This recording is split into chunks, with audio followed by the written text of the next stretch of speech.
Hello students, welcome to my YouTube channel. দেখো আমরা আজকে করব নিখিলবঙ্গ কবিতা সংঘ। লিখেছেন নলিনী দাস।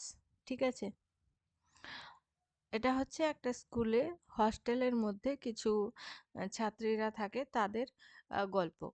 বড় মিস মানে তাদের হেড মিস্ট্রেস। বিশ্বাসের ক্লাস, বড় মিস বিশ্বাসের ক্লাস। আম, বিষয়বস্তু সংস্কৃত ব্যাকরণ। তাতে আবার আকাশ অন্ধকার করে মেঘ ঘনিয়েছে। প্রাণপণে হাই চেপে ছুটির ঘন্টার প্রতীক্ষায় আছি। এটা সবারই হয়। শেষের ক্লাসটা করতেই ইচ্ছে করে না। কেউ তো বইই বের করে না, না? মনে হবে কখন ছুটির ঘন্টা পড়বে আর ব্যাগটা উঠিয়ে বাড়ি যাব। তো তারাও এখানে আকাশে মেঘ করেছে, কিছু দেখা যাচ্ছে না, তাই তারা মানে ঘুম পাচ্ছে, হাই চেপে ছুটির ঘন্টার জন্য সবাই অপেক্ষা করছে। এমন সময় ডেস্কের তলা দিয়ে একখানা দলা পাকানো কাগজ এসে আমার হাতে ঠেকলো। একজন ছাত্রী, সে বসে আছে শেষের সংস্কৃত ব্যাকরণ ক্লাসে আর হাই চাপছে। সেই সময় কি হচ্ছে, একটা দলা পাকানো কাগজ এলো তার কাছে।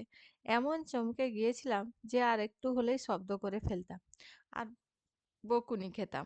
পর মুহূর্তেই বুঝতে পারলাম এ আমাদের গন্ডালু দলের কোনো লুইয়ের কাজ। আচ্ছা, তাদের একটা দল আছে, মানে অনেকগুলো মেয়ে মিলে একটা দল করেছে। দলটির নাম গন্ডালু। কোনো এক লু মানে কোনো একজন ছাত্রীর কাজ। ও বাবা! মিস বিশ্বাস যে আমার দিকেই তাকাচ্ছেন। তাড়াতাড়ি ভালো মানুষের মতো মুখ করে পড়ায় মন দিলাম। ভয় আর কৌতূহলের মধ্যে দ্বন্দ্বের শেষে কৌতূহলেরই জয় হলো। মিস বিশ্বাস তার দিকে তাকাচ্ছেন, তো ভয় লাগছে। ভয় আর কৌতূহলের মধ্যে তার কৌতূহলেরই জয় হলো। সাবধানে কোঁচকানো কাগজটা কোলের উপর মেলে ধরলাম। ও মা, এ যে দেখি পদ্ম! মালুর কীর্তি নিশ্চয়। এই যে দেখো শেষে লু আছে, তো মালুর কীর্তি মনে হয়। স্কুলে ভর্তি হওয়ার দিন কয়েক বাদেই মালু তার মাসির বাড়ি গিয়েছিল আর সেখান থেকেই কালুকে পদ্মে চিঠি লিখেছিল। আচ্ছা, একজনের নাম মালু আর একজনের নাম কালু। ঠিক আছে, মালু চিঠি লিখেছিল কালুকে। কি লিখেছিল? কালু ভাই, পেয়ে তোর পত্তর, ভাবলাম দিতে হবে উত্তর। পেন নিয়ে বসে গেছি সত্তর, চুল বেঁধে করে সাজসজ্জা। হয় যদি কবিতাটা মন্দ, মিল ভাঙে কেটে যায় ছন্দ, তবু তোর হবে তো পছন্দ, না হলেও নেই মোর লজ্জা। এটা মালু লিখেছে কালুকে। তাহলে বলছে কবিতাটা যদি তোর পছন্দ হয় তাও ঠিক আছে, মানে তোর পত্রের উত্তর আমাকে দিতে হবে, তোর চিঠির উত্তর আমাকে দিতে হবে। তাই চুল বেঁধে পেন নিয়ে আমি বসে গেছি, কিন্তু কবিতাটা যদি তোর ভালো না লাগে তাহলেও আমার লজ্জা নেই। সেই থেকে মালুর কবি খ্যাতি সারা স্কুলে ছড়িয়ে পড়েছিল।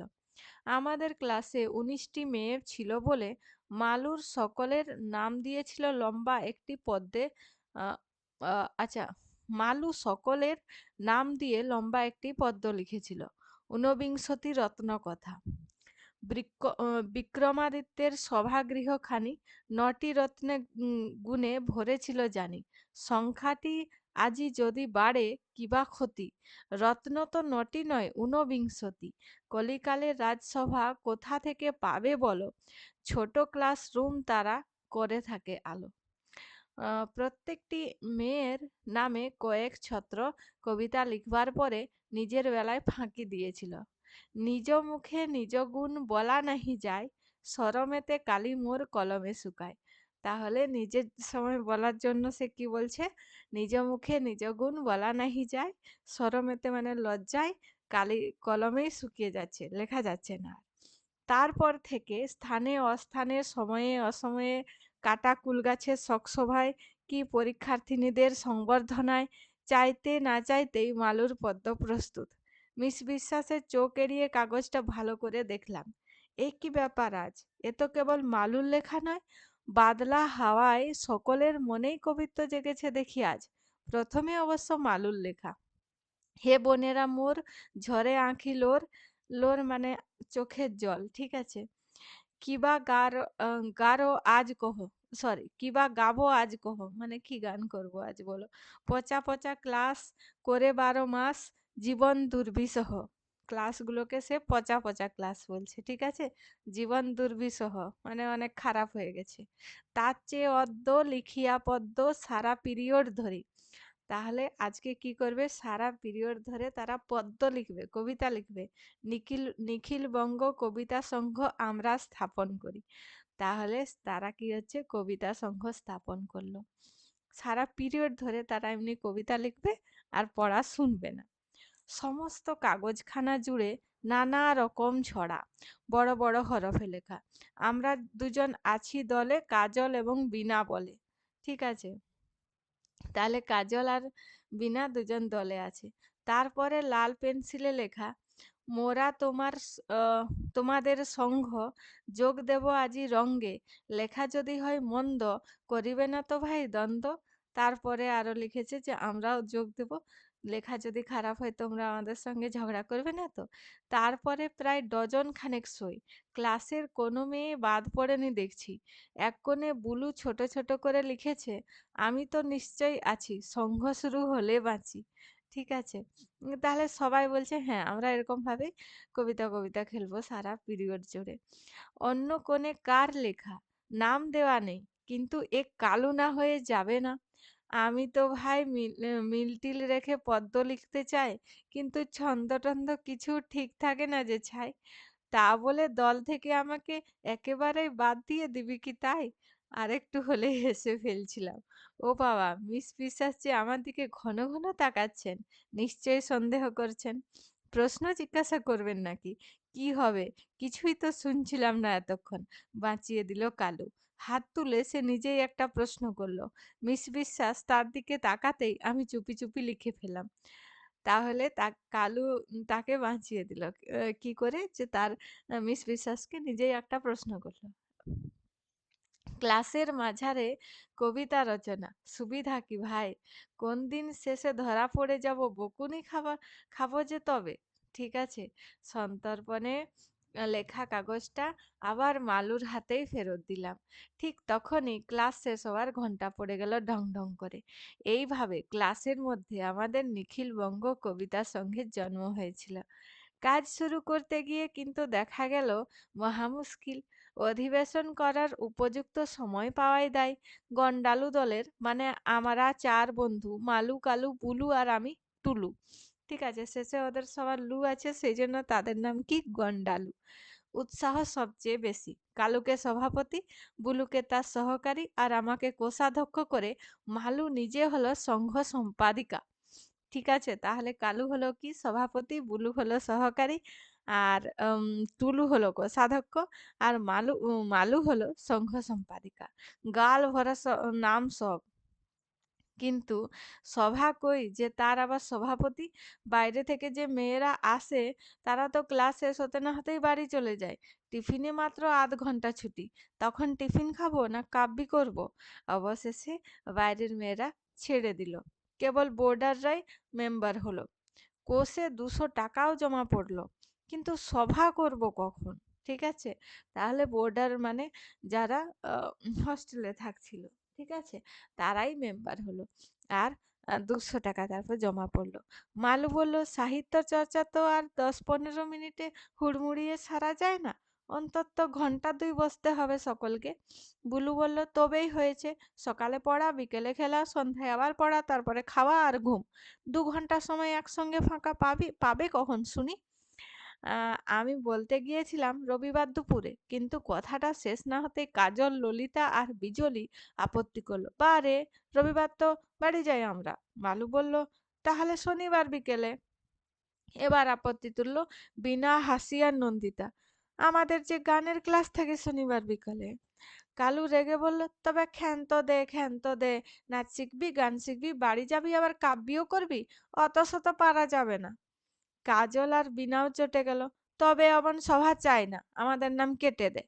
তাড়াতাড়ি মিটমাট করার চেষ্টা করলো মালু। "মাথা গরম করিস না, থাম। ভেবেচিন্তে সকলের সুবিধা মতন সময় ঠিক করো।" ভেবে ভেবে তো হদ্দ হলাম। বিরস বদনে গাল ফুলিয়ে উত্তর দিল বুলু। পশ্চিমের ডরমিটরিতে সন্ধ্যাবেলায় বসে কথা হচ্ছিল। কদিন ধরে সামনে সমানে বৃষ্টি চলছে। মাঠ মাঠে ঘাটে রাস্তায় প্যাচপ্যাচে কাদা, কদিন ধরে বেড়াতে যাওয়া বন্ধ, খেলা বন্ধ। রোজ রোজ কেবল হলঘরে ড্রিল হয়। সবাই অস্থির হয়ে উঠেছি। মন মেজাজ খারাপ। কি করি কি করি ভাব সকলের। একটা নতুন কিছু চাই, একটা মজার কিছু চাই। ইউরেকা! চেঁচিয়ে উঠল কালু। দেখো সেখানেও টেনিদা ইউরেকা বলে চেঁচিয়ে উঠেছিল বনভোজনের ব্যাপারে, এখানেও নতুন কিছু একটা তার আইডিয়া এসেছে, সেই জন্য বলছে ইউরেকা পেয়েছি। আমাদের নিখিলবঙ্গ কবিতা সংঘের প্রথম অধিবেশন হোক রাত 12টায়। রাত 12 বলছে, কোনো সময় তো কারো ফাঁকা থাকছে না, আমরা রাত 12টার সময় অধিবেশন করব। ও বাবা, রাত 12টা! কোথায়, কবে, কি করে হবে? তাকে সবাই আমরা প্রশ্নে প্রশ্নে অস্থির করে তুললাম। ঝড় বাদলের দিনে তো আর বাইরে করা যাবে না। আমার মনে হলো খাবার ঘরই সবচেয়ে ভালো হবে। খাবার ঘরে হবে কবিতার অধিবেশন রাত 12টায়। ধরা পড়বো না তো? অত রাতে তো আর ওখানে কেউ থাকবে না। খুব সাবধানে পা টিপে টিপে যেতে হবে, যেন কাক পক্ষীটিও টের না পায়। যা ষাঁড়ের মতো চেঁচাচ্ছিস, দুনিয়ার লোক তো এখনই সব জেনে গেল। দরজার বাইরে কে? এই চুপ চুপ, আস্তে কথা বল। সবাই উত্তেজনায় সামলে নিল। সবাই উত্তেজনা সামলে নিল। বিনা তাড়াতাড়ি দরজা বন্ধ করে দিয়ে বলল, ও কেউ না, কেষ্টদাসী মনিকাদিদের ঘর ঝাঁট দিতে এসেছে। এরপরে আমাদের ফিসফিস করে পরিকল্পনা হলো। কদিন ধরে সবকিছু কেমন যেন নীরস মনে হচ্ছিল। মানে খারাপ লাগছিল চারদিকে দেখে, কোনো রকম হাসি মজা উত্তেজনা পাচ্ছিল না, ঠিক আছে। কিন্তু সাহিত্য সভার ব্যবস্থা হতেই যেন মন্ত্র বলে সকলের মন মেজাজ ভালো হয়ে গেল। একটা সাংঘাতিক গোপন উত্তেজনা, পরস্পরের মুখের দিকে তাকালেই চোখ টেপা আর চাপা হাসি। ক্লাসের পড়ায় অবশ্য সকলেই কেবল ভুল করতে লাগলাম আর বকুনিও খেলাম, কিন্তু কার সাধ্য যে আমাদের দমিয়ে দেয়। বুলু 2 ক্লাসের ফাঁকে ফিসফিস করে বলল, আমার কিন্তু ভাই বড্ড ভয় করছে।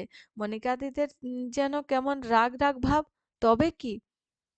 মনিকাদির যেন কেমন রাগ রাগ ভাব, তবে কি? নিজের মনে ভয় চেপে রেখে তাকে সাহস দিলাম, ভাগ বিতু কোথাকার। পড়া না পারলে তো রাগ করবে নি। দেখিস, এর পরের দিন ভালো করে পড়া শিখে এসে কত খুশি করে দেব। কালুর সব কাজই নিখুঁত। 2 ক্লাসের মধ্যে মধ্যে আমাদের কাছে ছোট ছোট এক একটা চিরকুট পাঠাতে লাগলো। সম্পাদিকার রিপোর্ট তৈরি আছে তো মালু? বিস্কুট আনবার ভার তোর, মনে আছে হাসি? পেয়ারা বিস্কুট আর চিনেবাদাম কিনবার পয়সা বুলু, হাসি আর কাজলকে দিয়ে দিস টুলু। টুলু কোষাধ্যক্ষ ছিল, তাই টুলুকে দিতে বলল টাকাটা। নিদারুণ উত্তেজনার দিন যেন আর কাটতে চায় না। দুপুর আর বিকেল হয় না। বিকেলের পর সন্ধে হবার নাম নেই। তারপর রাত কিছুতেই হতে চায় না। শেষে রাত যদিও হলো, শোবার ঘন্টা পড়লো, কিছুতেই ঘুমোবো না পণ করে শুয়ে কখন যেন ঘুমিয়ে পড়লাম। মাঝরাতে কালুর সাংকেতিক শিস শুনে ঘুম ভেঙে গেল। থতমত খেয়ে গিয়েছিলাম প্রথমে। কি হবে, কি যেন হবে। ঠিক ঠিক আমাদের কবিতার সঙ্গে প্রথম অধিবেশন হবে। মনে পড়তেই চট করে পুরোপুরি সজাগ হয়ে গেলাম। বুলুও অঘরে ঘুমাচ্ছে, এক ধাক্কায় ওকে জাগিয়ে দিলাম। কোনো মতে জামাটা গায়ে দিলাম, চিরুনি খুঁজে পাচ্ছি না। যাকে মাঝরাতে কে আর আমাদের চুলের অবস্থা লক্ষ্য করতে যাচ্ছে। চুল না আঁচড়েই তৈরি হয়ে নিলাম।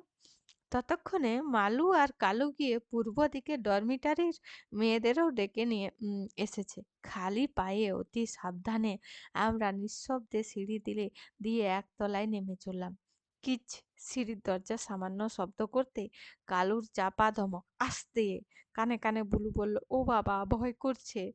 মাঝরাতে সবকিছু অস্বাভাবিক লাগছে। তাদের যেন নিঃশ্বাসের ফোঁস-ফোঁস, নড়াচড়ার খুসখাস আর কথা বলার ফিসফাস। তাদের মানে ভূতেদের। দূর, এসব নিশ্চয় আমাদের কল্পনা। মাঝরাতে আর কে কোথায় থাকবে? চারিদিকে নিস্তব্ধ নিঝুম। কেবল দূরে একবার শিয়াল ডাকলো। মাঝরাতের ট্রেন চলে গেল। সকলের সামনে ছিল কালু। সাবধানে খাওয়ার ঘরের দরজা খুলে সে ভিতরে ঢুকলো। পিছন পিছন হুড়মুড়িয়ে ঢুকলাম আমরা সকলে। আর ঢুকেই হকচকিয়ে থমকে দাঁড়ালাম। সেদিনের হতভম্ব ভাব কি জীবনে কোনোদিন ভুলবো? এ কি সত্যি না স্বপ্ন, ঘটনা না কল্পনা? মস্ত বড় খাবার ঘরখানা আলোয় আলোয় ঝলমল করছিল। ঠিক স্কুলের বার্ষিক উৎসবের সময় যেমন সাজানো হয়। মাঝের বড় টেবিলে শৌখিন সাদা ফুলকাটা চাদর পাতা ছিল। বড় বড় পিতলের ফুলদানিতে পদ্ম আর গোলাপ সাজানো ছিল। ভালো ভালো কাঁচের বাসনে অনেক খাবার সাজানো ছিল। আইসিং দেওয়া মস্ত বড় কেক, নানা রকম সন্দেশ, আরো কি সব মিষ্টি, বড় বড় আপেল, বর্তমান কলা। টেবিলের চারিদিকে চেয়ার সাজানো ছিল। তারই একদিকে তারা বসেছিলেন সবাই। ভালো করে চোখ রগড়ে আমরা আবার তাকিয়ে দেখলাম। হ্যাঁ, তারাই তো মনিকাদি, অনিমাদি, হিরণদি, এমনকি মিস বিশ্বাস পর্যন্ত। তাদের পরনে দামি দামি সিল্কের জামাকাপড়, যেন নিমন্ত্রণ বাড়িতে বা বড় কোনো উৎসবে এসেছেন। তারা মুচকি মুচকি হাসছেন আর আমাদের স্তম্ভিত অবস্থাটা বেশ উপভোগ করছেন। অনিমাদি ডেকে বললেন, এসো এসো, দাঁড়িয়ে আছো কেন? আমরা তো এক পাও নড়তে পারছি না।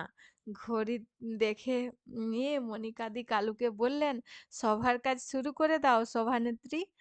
তাহলে তারা যখন সভার কাজ শুরু করতে যাচ্ছিল খাবারের ঘরে, কিন্তু গিয়ে খাওয়ার ঘরে গিয়ে দেখে কি একদম চারিদিকে টেবিল সাজানো, কত খাবার রাখা, ফুলদানিতে ফুল সাজানো, এবং তাদের স্কুলের ম্যাডামরা তারা কি করেছিলেন, ভালো পোশাক পরে তারা বসেছিলেন। ও বাবা! ওরা দেখি সব খবরই রাখেন। এরপরে আর দেরি করা চলে না। কোনো মতে বসে পড়লাম। বুলু ফিসফিস করে বলল, আমার হাতে যে পেয়ারার থলি কি হবে? আমি ততক্ষণে চিনেবাদামের ঠোঙা মাটিতে ফেলে দিয়েছি। অনিমাদি আবার বললেন, মেয়েরা খেতে শুরু করো। মনিকাদি বললেন, সভা আরম্ভ হোক। এত ভালো ভালো খাবার, তাও যেন আমাদের গলা দিয়ে নামতে চায় না।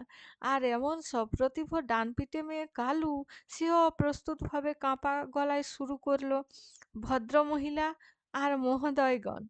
কে যেন ফিস করে বলল, মহোদয় কে রে? এ দুই দুই একজনের চাপা হাসি শোনা গেল। মনিকাদি প্রশ্ন করলেন, তোমাদের সব কাজ কি কবিতায় হবে? কালু আবার শুরু করলো, ভদ্রমহিলা আর মহোদয়গণ, আশ্বিনী করিতে আমি মিঠে আলাপন, অকবি কাজের কথা বলে নেব আগে, কবির কবিতা যাতে বেশি মিঠে লাগে। আজিকার আলোচনা পরীক্ষার বিষয়, কবিরা এবার বলো যাহা মনে লয়। মনিকাদির হাততালির সঙ্গে আমরাও সকলে যোগ দিলাম।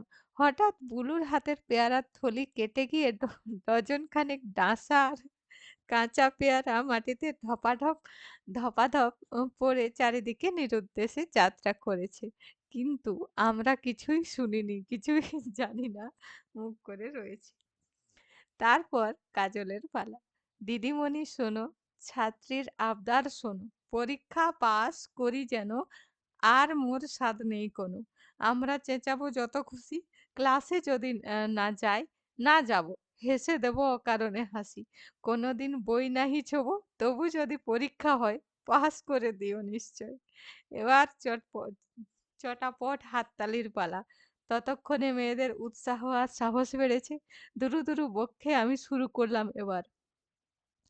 পরীক্ষা যদি কিছু না থাকিত আর, সবগুলো বার যদি হতো রবিবার, গল্পের বই যদি সব বই হতো, হতেন খেলার সাথী শিক্ষিকা যত, স্কুল বা কলেজ কিছু না থাকিত দেশে, তাহলে কি মজা হতো ভাবি বসে বসে। বীণার কবিতার দু লাইন কেবল মনে আছে, দয়া করে তুমি হে আমারে পাস করিও, ভুল করে যদি ভুল লিখে ফেলি নম্বর তবু দিও। উম, বুলু কবির আহ, বুলু কবির ওপর আম, কেরদানি করে প্যারোডি লিখেছিল, ঠিক আছে। রেখো গো আমারে মনে, এ মিনতি করি পদে। ওই সেই রেখো মা দাসের মনে ছিল না তোমাদের 7 ক্লাসে, ওইটার মতো। পরীক্ষা করিতে পাস, গলে যদি লাগে ফাঁস, ভুলিয়া যেও না মোরে, স্ফীত হয়ে গর্বপদে। সভার কাজ চলতে লাগলো। প্রথমে ভয়ে ভয়ে শুরু করলেও দিদিদের উৎসাহে সাহস পেয়ে একে একে সব কটি মেয়ে কবিতা পড়ে ফেললো। কবিতা পড়তে পড়তে কখন যে অতগুলো ভালো ভালো খাবার খেয়ে শেষ করে ফেললাম, নিজেরাই বুঝতে পারলাম না। মাঝরাতে যে অত খিদে পেতে পারে কে জানতো। প্রত্যেকটি মেয়ের নামে দু দু লাইন কবিতা সহ সম্পাদিকার রিপোর্ট দিয়ে শেষ হলো। নিখিল বঙ্গ কবিতা সংঘ নতুনই হয়েছে সৃষ্টি, এরই মধ্যে করেছে সবার আকর্ষণ সে দৃষ্টি। খুবই ভালো লোক যিনি প্রেসিডেন্ট কাকলি চক্রবর্তী। তাহলে কালুর নাম কি? কাকলি চক্রবর্তী। মুখটি যেমন সদা হাসিমাখা, মনটিও স্নেহ ভর্তি। সহকারী তার বুলবুলি সেন। বুলুর নাম বুলবুলি সেন। বলব কি বেশি আর? রূপে গুণে কাজে কোনো ত্রুটি নাই। মানুষ চমৎকার। ট্রেজার ট্রেজারার মানে কোষাধ্যক্ষ। অ্যা ট্রেজারি বলে না? ট্রেজারি মানে যেখানে কোষ কোষাগার, ঠিক আছে? যিনি লোক বড় ভালো তার নাম টুলু বোস। টুলুর নাম টুলুই। আর রূপেও যেমন কাজেও তেমন, নাই তার কোনো দোষ। মন্দ নেহাত নন সেক্রেটারি মালবী মজুমদার। তাহলে মালুর নাম মালবী, ঠিক আছে? কালুর নাম কাকলি, মালুর নাম মালবী আর বুলুর নাম বুলবুলি, টুলুর নাম টুলু। ঠিক আছে? নিজ মুখে নিজ গুণগান করা শোভা পায় না তার। মেম্বার মেম্বার যারা আছেন তাদের একে একে দিই লিস্টি। মোটের উপর সকলেই তারা লোক অতিশয় মিষ্টি। সভানেত্রীর অনুমতি নিয়ে অনিমাদি উঠে দাঁড়িয়ে টিচারদের পক্ষ থেকে কবিতা সংঘকে অভিনন্দন জানালেন। এবার উঠে দাঁড়ালেন মনিকাদি। ও বাবা, বকবেন নাকি? আমরা ভয়ে ভয়ে পরস্পরের মুখের দিকে তাকালাম। মনিকাদি শুধু বললেন, আজকের সভা এখানেই শেষ হোক, যাও এবার লক্ষ্মী মেয়েদের মতো সবাই শুয়ে ঘুমিয়ে পড়ো দেখি।